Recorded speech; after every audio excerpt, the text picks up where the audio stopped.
and the President of the Argentine Republic, His Excellency Javier Milei. Okay.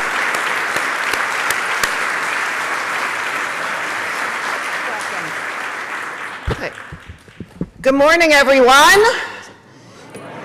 Y bienvenidos a la Bolsa de Nueva York.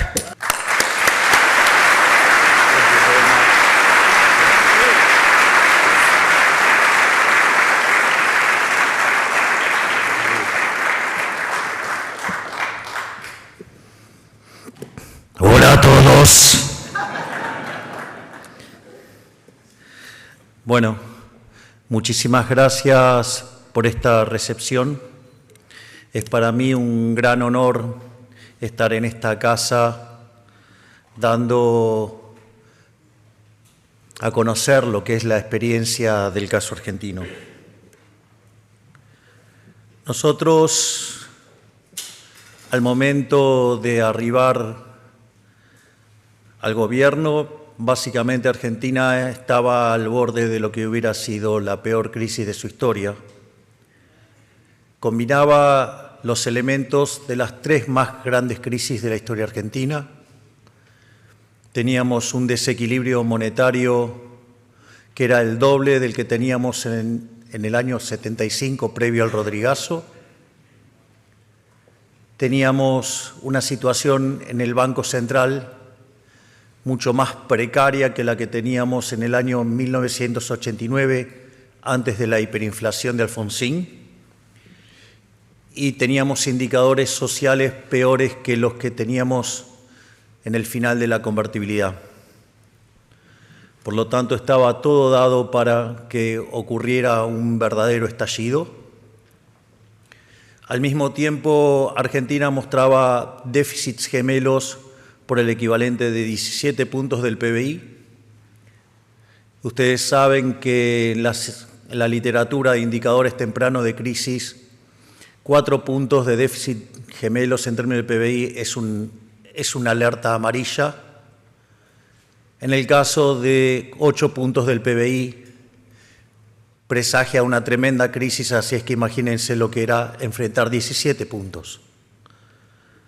Al mismo tiempo, de esos 17 puntos, 15 estaban generados desde el sector público nacional, donde 5 correspondían al déficit fiscal que generaba el Tesoro y 10 puntos correspondían al déficit cuasi fiscal, es decir, el déficit que generaba el Banco Central. Esto, además, en un contexto donde el Banco Central tenía reservas internacionales netas negativas por cerca de 12.000 millones de dólares. Teníamos deudas con importadores por 50.000 millones de dólares. Teníamos dividendos pendientes de pagos por 10.000 millones de dólares. Teníamos vencimiento de deudas en pesos por el equivalente a 90.000 millones de dólares. Vencimientos de deudas en dólares por 25.000 millones de dólares, principalmente con multilaterales, pero teníamos el acuerdo con el Fondo Monetario Internacional caído por los sucesivos incumplimientos del gobierno anterior. Y además teníamos dentro del balance del Banco Central pasivos remunerados por el equivalente a 4 bases monetarias que vencían a un día.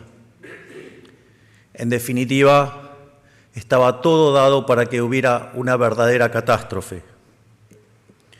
Sin embargo, nosotros nunca nos quejamos de la herencia, solo la describimos, porque también hay que ser sinceros que en condiciones normales de presión y temperatura yo no sería presidente. En condiciones normales no habría presidentes liberales libertarios y por eso nunca hubo en el mundo y por eso yo soy el primer presidente liberal libertario en la historia de la humanidad. En ese sentido,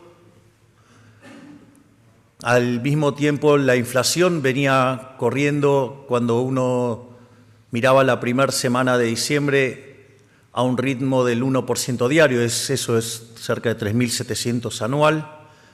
En los primeros 15 días de diciembre ya corría a un ritmo del 7.500% anual y la inflación mayorista del mes de diciembre se había ubicado en 54%, lo cual anualizado daba 17.000%, lo cual era absolutamente factible dado todo el desequilibrio monetario que estaba mostrando Argentina y que en condiciones normales Argentina hubiera convalidado monetariamente.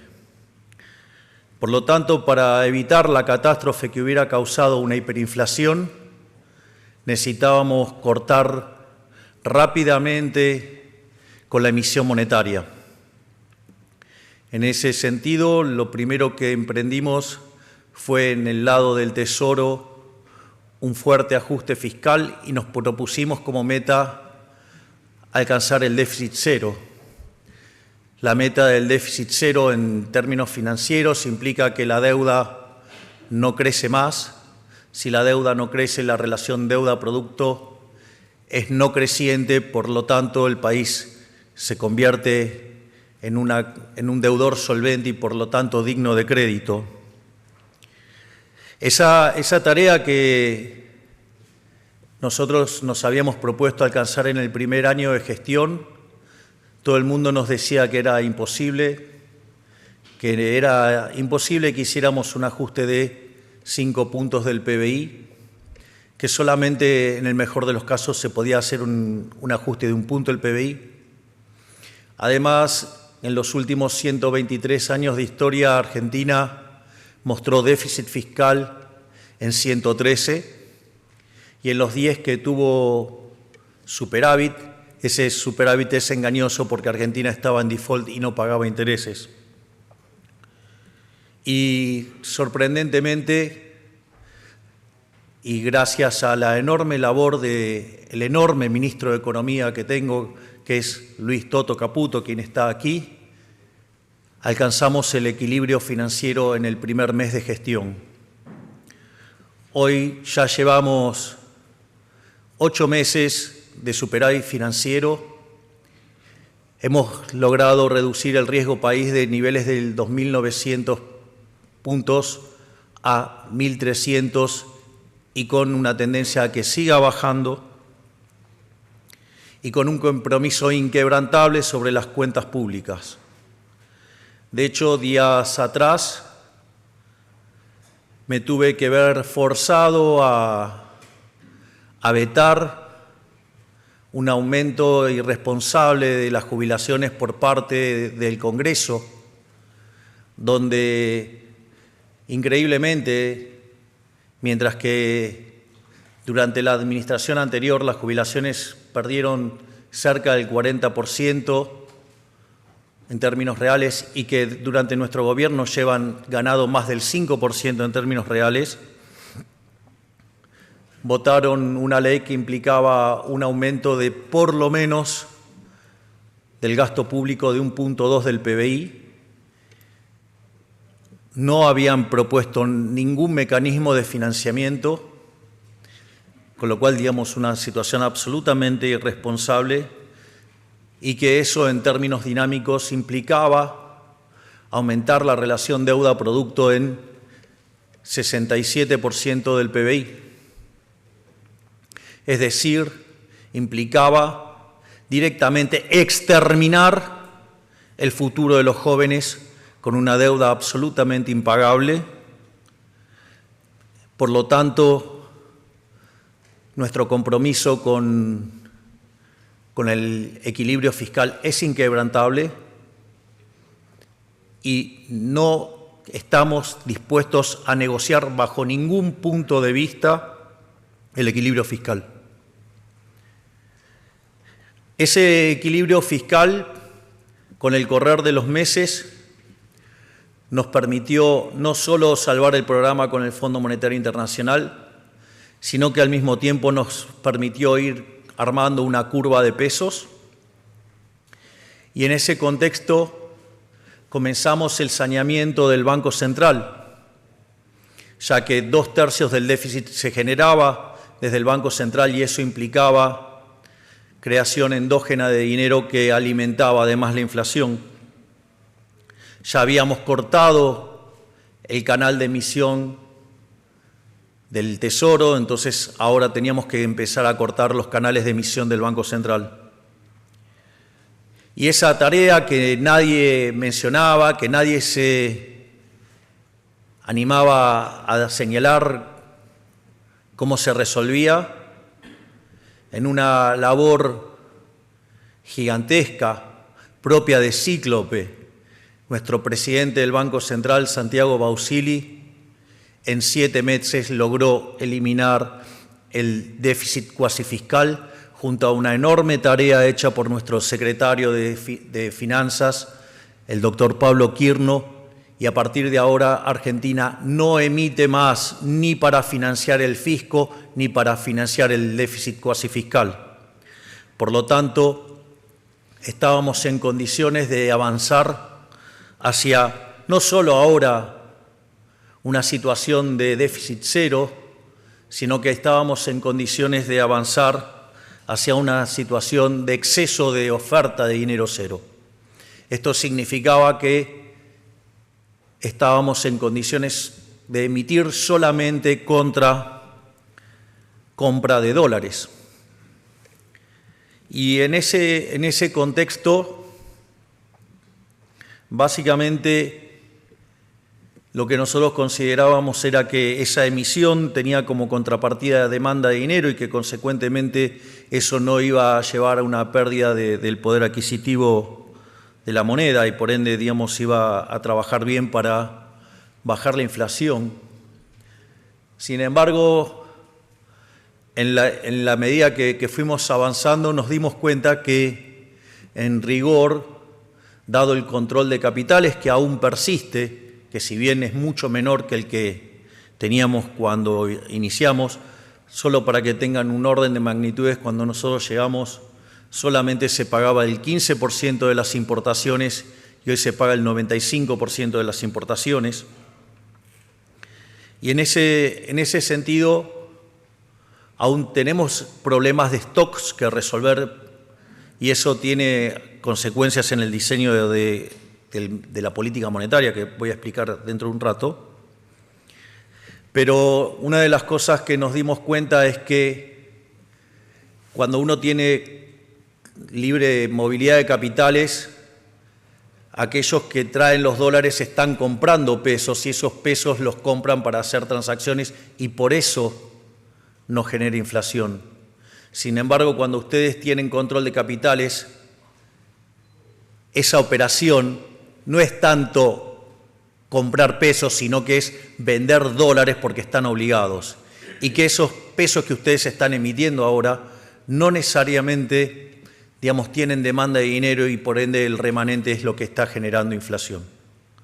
Frente a esa situación, decidimos radicalizar nuestra política monetaria y directamente ir a un nivel de emisión cero, es decir, que la cantidad de dinero quede constante. Naturalmente esto ha traído ya consecuencias, si se puede ver, porque la inflación mayorista hoy está en el 2,1%. Esto quiere decir que de venir viajando una inflación anualizada del 17.000%, hoy estamos en niveles del 2%, que significa 28% anual, lo cual es una verdadera hazaña, porque esto lo hemos hecho sin fijar el tipo de cambio, sin controlar precios, sin una hiperinflación previa que permita la reconstrucción de la demanda de dinero y eso facilite la estabilización, sin violentar derechos de propiedad. Y en el medio, además, recomponiendo precios relativos de precios que habían sido fijados por la administración anterior. Es decir, por eso siempre digo que mi ministro de Economía, de quien estoy tan orgulloso, el doctor Luis Toto Caputo, va a ser recordado como el mejor ministro de Economía de la historia porque lo que está haciendo es verdaderamente una tarea enorme. Dicho esto, frente a este esquema nuevo de política monetaria se nos cuestionó que había ahora intervención del mercado y se nos cuestionó el tema de la acumulación de reservas. Respecto a la intervención, dado que nosotros tenemos todavía control de capitales, lo que puedo decir es que el nivel de intervención ahora bajó, porque en un mundo sin intervención, ¿cómo sería el mundo sin intervención? El tipo de cambio sería libre, la variación de la cantidad de dinero sería cero y la variación de las reservas sería cero. En ese contexto, el tipo de cambio paralelo es libre en Argentina. No solo eso, sino que además, antes, como obligábamos a los exportadores a liquidar sus dólares, cada $3 que comprábamos estábamos interviniendo por 3. Hoy, como mantenemos constante la cantidad de pesos, al inicio devolvíamos básicamente $2, con lo cual la intervención había caído un tercio, y hoy que la brecha es mucho más chica, básicamente los niveles de intervención siguen cayendo. Por lo tanto, lejos de haber más intervención, hay menos intervención. Al mismo tiempo, se nos cuestiona el tema de la acumulación de reservas, y la verdad que es un argumento bastante ridículo y pobre conceptualmente, porque la pregunta es, si ese argumento fuera cierto, significa que entonces todos los países que tienen tipo de cambio libre entrarían en default, lo cual es una tontería enorme. Básicamente nuestro argumento es que los dólares para pagar los servicios de la deuda tienen que ser comprados con superávit fiscal, tienen que ser comprados con disciplina fiscal, con ahorro fiscal y no con emisión monetaria. Porque cuando ustedes lo compran con emisión monetaria, en realidad lo que están haciendo es estafar a los ciudadanos, porque por un lado ustedes compran dólares, inyectan pesos, ¿sí? Pero esos dólares que tiene el Banco Central comprados con emisión de pesos, después el gobierno coloca bonos sobre el Banco Central. De hecho, el máximo acreedor del Estado Nacional es el Banco Central. En la última administración, el Tesoro le robó al Banco Central y por ende a los argentinos 45.000 millones de dólares. Y por lo tanto nosotros no vamos a habilitar esa estafa. Se terminó el momento en el cual el Estado argentino estafe principalmente a los argentinos de bien y a sus acreedores. Por lo tanto, los dólares se van a comprar con superávit fiscal y no con impuesto inflacionario encubierto. Dicho esto, no solo hemos trabajado en la estabilización de la macro, otra de las grandes demandas que tenía mi job description como presidente era no solo domar la inflación, lo cual está en camino, sino que además teníamos como agenda reducir la inseguridad.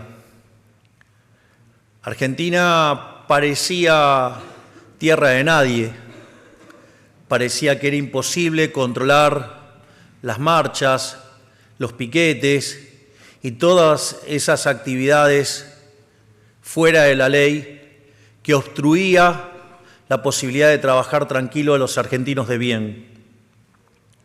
Y en ese sentido también quiero reconocer la enorme tarea de mi ministra de Seguridad, la doctora Patricia Bullrich, que también está aquí con nosotros donde frente a la primera marcha desarrolló el protocolo antipiquete y a partir de ahí no se cortó más una calle en Argentina. Y de hecho llevamos 4 meses sin que haya un piquete, o sea, ya desistieron totalmente. Y no solo eso, sino que en la provincia de Santa Fe, en la ciudad de Rosario, un foco que suele ser víctima del narcotráfico, en el último mes se logró 0 homicidios y lleva en lo que va la implementación del Plan Bandera una caída del 80%. Por lo tanto, también estamos cumpliendo con esa parte que requería el job description de terminar con la inseguridad. No solo eso, sino que Además, desde la propia campaña hemos tenido una clara posición internacional. Es más, siempre dijimos que íbamos a estar aliados con el mundo libre, que íbamos a estar en contra de los autócratas. Ya siendo diputado, me había manifestado en favor de Ucrania frente a la invasión rusa. Y además era tan claro mi alineamiento con los Estados Unidos, independientemente de quién vaya a ser el que gobierne Estados Unidos, porque es una decisión estratégica ser aliado de Estados Unidos como representante del mundo libre. También dijimos que nos íbamos a alinear con Israel, también señalamos que nos íbamos a alinear con el mundo libre y que íbamos a rechazar de plano la Agenda 2030 y todo lo que tiene que ver con el catecismo woke. En ese sentido, en el día de ayer, mi grandiosa canciller, la doctora Diana Mondino, que está acá, dio una verdadera clase de por qué Naciones Unidas no debe alejarse de su objetivo original de mantener la paz y debería dejar de abrazar toda la agenda socialista que lo único que conduce es al empobrecimiento. Por lo tanto, ayer también hemos dado muestras contundentes de nuestra alineación, no solo con el mundo libre, sino además con las ideas del capitalismo de libre mercado. Naturalmente, también se nos cuestiona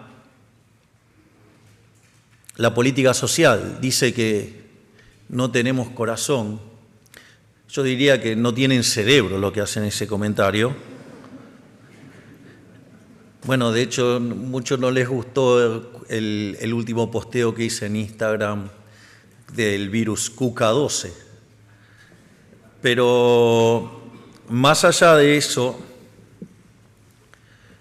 en términos, las únicas partidas que crecieron fuertemente durante nuestro gobierno fueron lo que tiene que ver con el gasto de contención social. Nosotros sabíamos que hacer el ajuste fiscal más grande de la historia de la humanidad implicaba poner en riesgo la situación social, y ahí no solo que hemos duplicado las partidas, de hecho lo que tiene que ver con los dos planes más importantes que tiene Argentina, que es la asignación universal por hijo y la tarjeta alimentar, no solo que se duplicó, sino que además, más que duplicó, sino que hoy cubre la canasta básica total.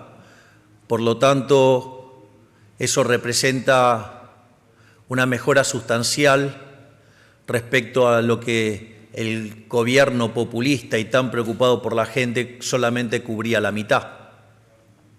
Pero no solo eso, sino que además en el medio terminamos con los intermediarios, con los gerentes de la pobreza, es decir, con los que se quedaban con parte del dinero que iba a los sectores más vulnerables.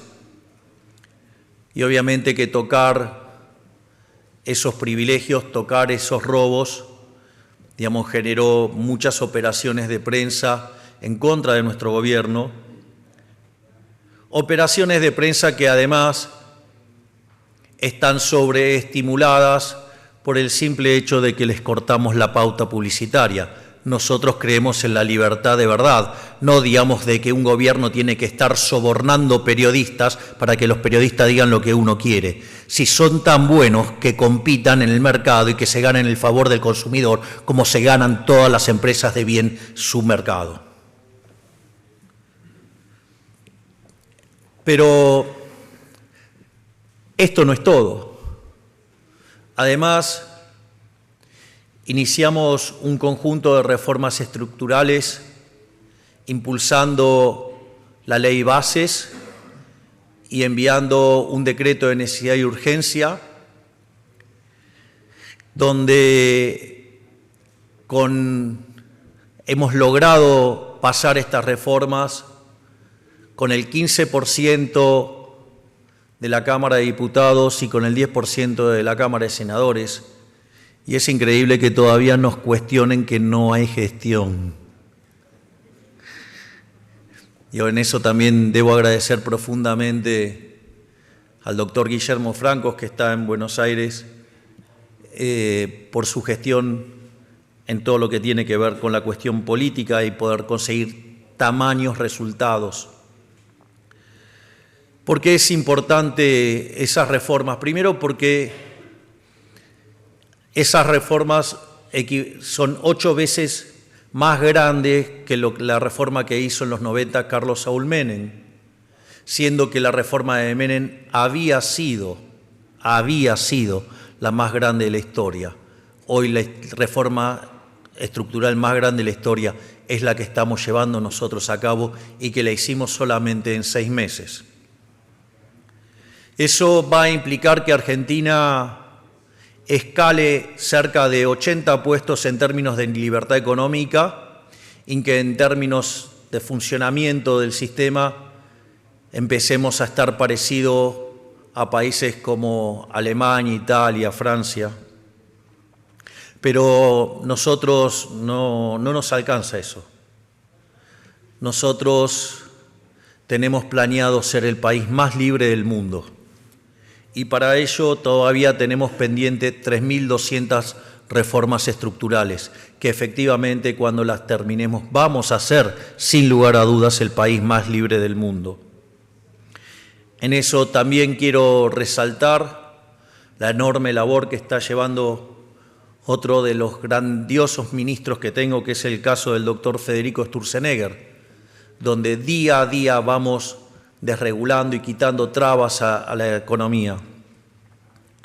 Por lo tanto, no tengan dudas que lo vamos a dar todos para ser el país más libre del mundo, porque además aquellos países que son más libres son 12 veces más ricos que los reprimidos, tienen el doble de tasa de crecimiento, tienen 25 veces menos de pobres en el formato estándar y 50 veces menos en el formato extremo. Por lo tanto, si Argentina quiere salir del pozo que nos hundió el socialismo, lo que necesitamos es volver a abrazar la idea de la libertad. Algo que ya hicimos. Argentina abrazó la idea de la libertad en el año 1860, que fue cuando se puso en marcha la Constitución de Alberdi de 1853, y de ser un país de bárbaro en 35 años nos convertimos en la primer potencia mundial. Entonces, con un mundo más integrado, mejor comunicado y con muchísimas más posibilidades tecnológicas para acelerar la convergencia, ¿por qué no vamos a hacerlo ahora? Lo único que necesitamos es coraje, y créanme que si hay algo que me sobra, es coraje para hacerlo.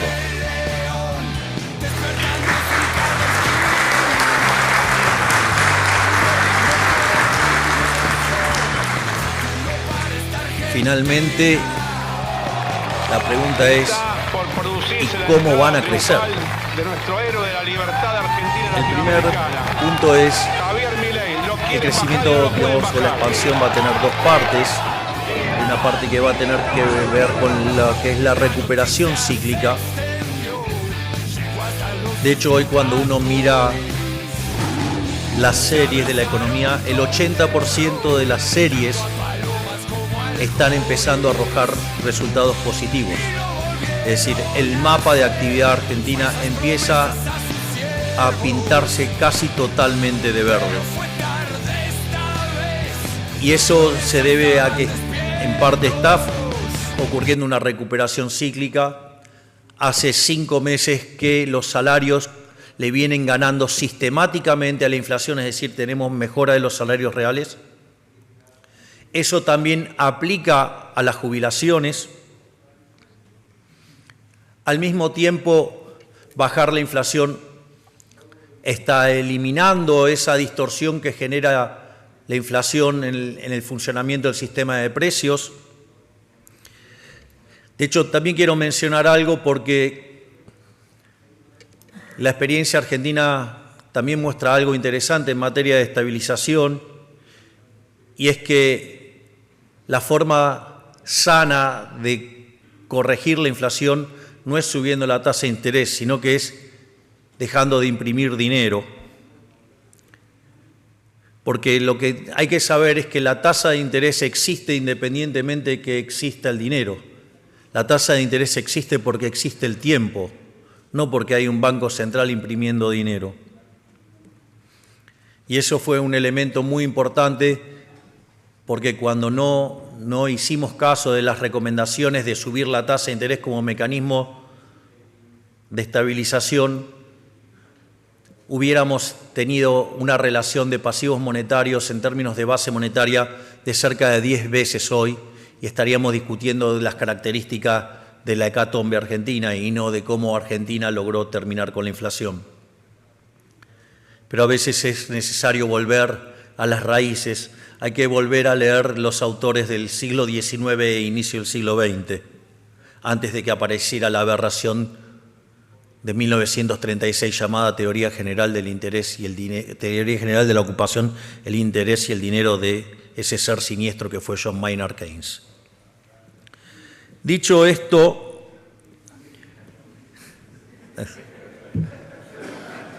soy Milei, ¿qué esperaban?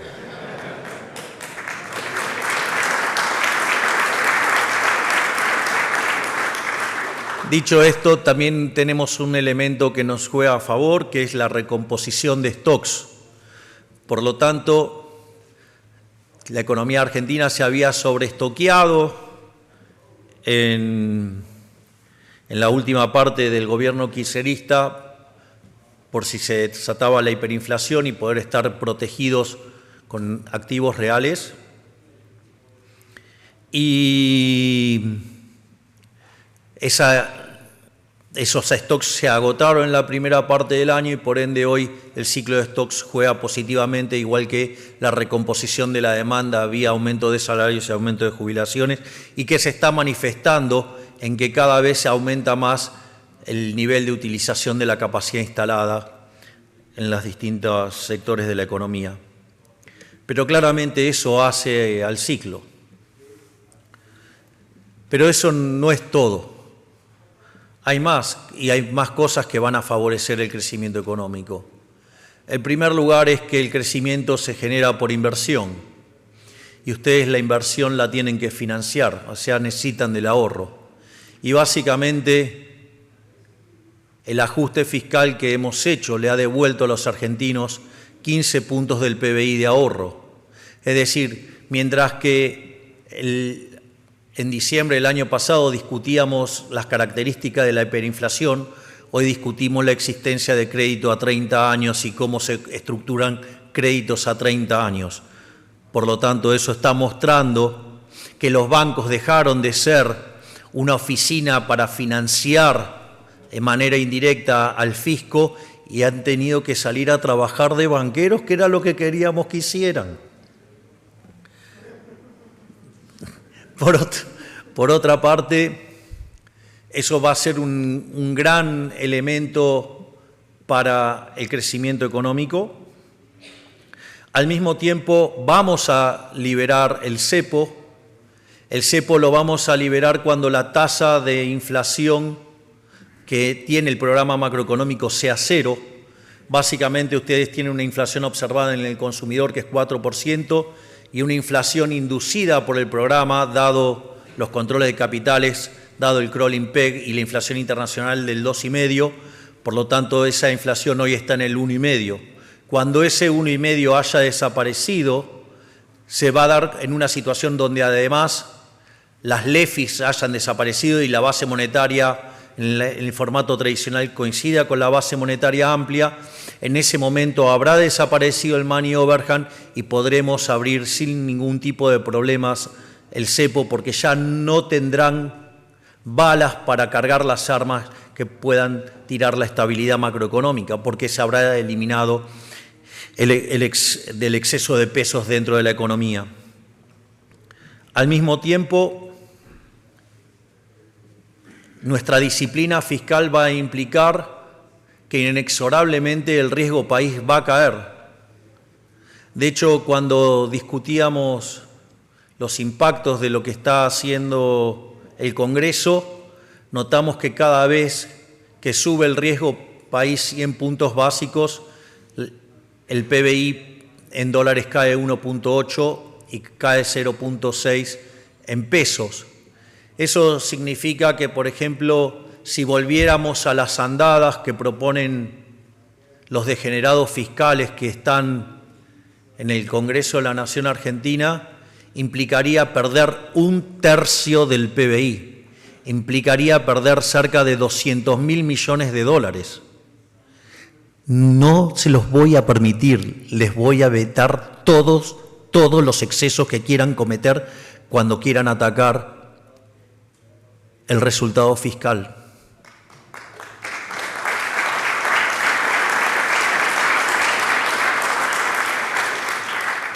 Y la consecuencia de ello será que inexorablemente el riesgo país va a caer, la tasa de interés va a bajar y consecuentemente vamos a acelerar la acumulación de capital, va a aumentar la productividad y la economía argentina va a crecer y va a recuperar sus salarios.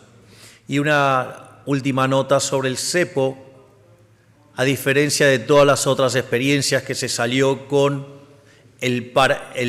yendo, digamos, el tipo de cambio oficial hacia el paralelo, estamos demostrando que se puede hacer desde el paralelo hacia el oficial. Cuando lanzamos el programa de emisión cero, básicamente lo que nosotros enfrentábamos era una situación donde el tipo de cambio paralelo estaba en 1.500, donde los pronósticos de los analistas decían que en las próximas semanas se iba a ir a 2.000.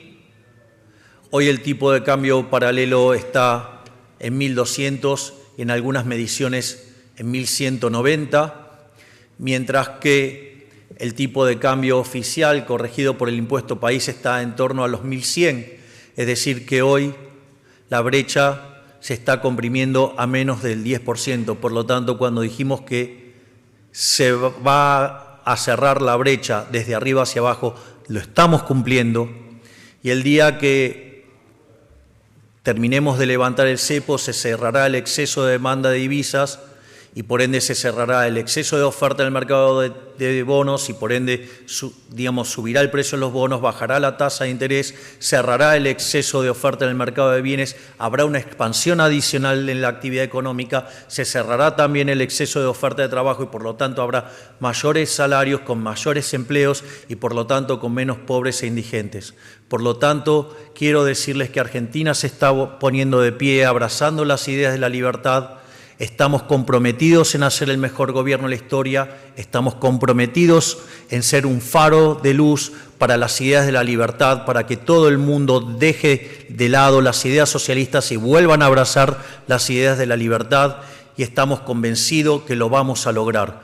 Así es que muchísimas gracias y ¡viva la libertad, carajo!